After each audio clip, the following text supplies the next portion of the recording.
You're not paying for a workout. You are paying for access. If you don't understand the difference, your gym membership becomes a donation. And let's take a moment and let's sip on that.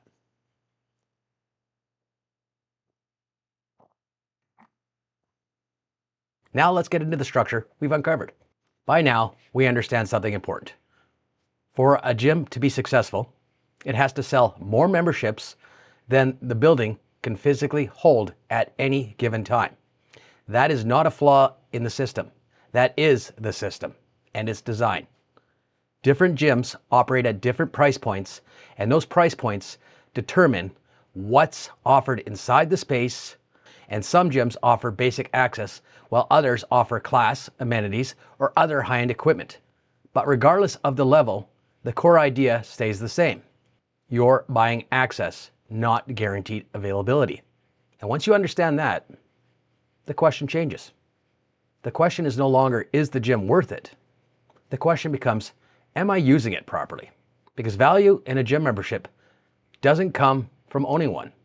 Value comes from how you use it. If you go during peak hours when equipment is full and space is limited, your experience and your return on your membership, well, that drops. But if you learn the rhythm of the gym, and if you go in better times, and if you use the space when access is actually available, that exact same membership suddenly becomes far more valuable. Same price, different result. You show up at 5 o'clock on a regular weekday. The gym is packed. Every machine is taken. You're standing around waiting between sets. What should be 1 hour workout turns into an hour and a half. You get maybe half the workout you planned in twice the time. And you leave thinking, why did I even come right now? Most people have had that moment where they realize that if they had come a little earlier or a little later, the entire experience probably would have been completely different. If your schedule allows you to shift even slightly earlier in the morning or even later in the evening or outside peak hours, you maximize efficiency. You minimize your wasted time and you get better return from the exact same membership without paying more. Nothing about the price changed, only the timing did. Now let's move into classes and personal training, because this is where many people misunderstand the economics. Classes and trainers cost the gym money beyond the base membership. Instructors and trainers are paid professional wages, and they're not fully booked every hour of the day. A trainer might only have a client for a few hours, but the gym still needs them available throughout the day. That cost has to be recovered somewhere. So gyms upsell. They upsell personal training packages with specialty classes, branded programs, supplements, sometimes apparel. And these aren't random additions. They're how the gym stabilizes revenue on top of memberships that are intentionally priced low enough to attract a large number of people. And this explains something people wonder. These aren't random additions. They're how gyms stabilize revenue on top of memberships that are intentionally priced low enough to attract large numbers of people. And this explains something many people wonder about: why personal training feels so expensive. You are not just paying for the hour you're there. You're paying for availability, expertise, and unused time that makes the service possible. Now there's another layer to the system that often gets overlooked even more. And that's the psychology of membership itself. Most people don't join a gym because of equipment. Equipment exists everywhere now. People join because joining feels like progress. It creates commitment, and it creates accountability.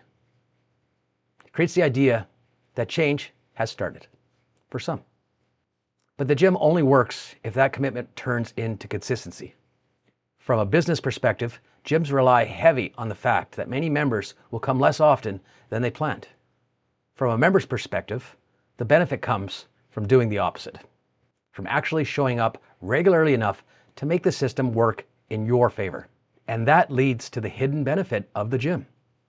The real product isn't the machines. It isn't the weights. It's structure.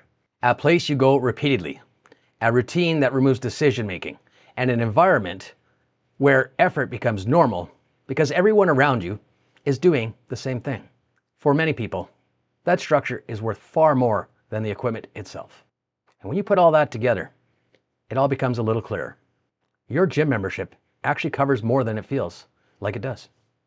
It covers equipment, it covers maintenance, it covers facility costs, staffing utilities, cleaning, classes, and availability, all supported by the system designed around shared usage.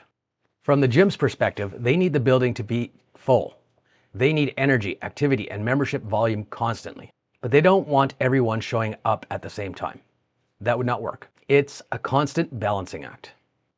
And from the member's perspective, the benefits come from understanding that balance instead of fighting it.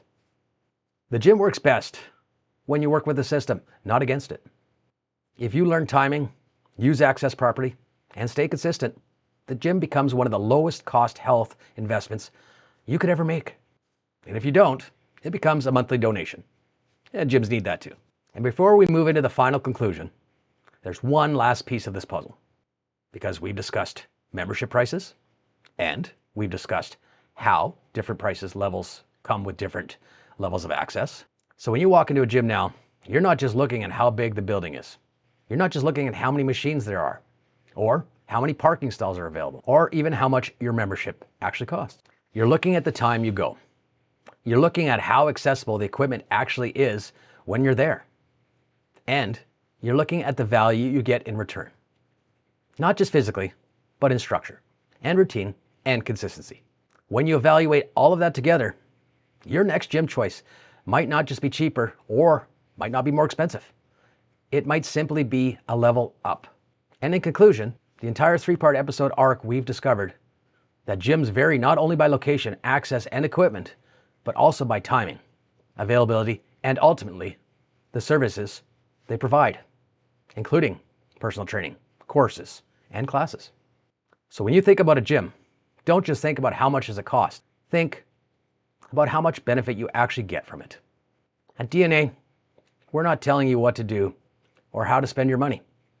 But from our angle, this is a way you can get the most value out of your membership by just understanding how the system works and using it in your favor. We're simply giving you another lens to look through, a way you might make your dollar go a little farther. Because as we all understand, the value of the almighty dollar needs to stretch a little farther than it used to. Oh boy, do we ever. And with that being said, in our next episode, we're going to stay on economic side of things. Stay tuned to find out what's next. In the meantime, keep your coffee warm. This is David out. Cheers. We'll talk to you next week.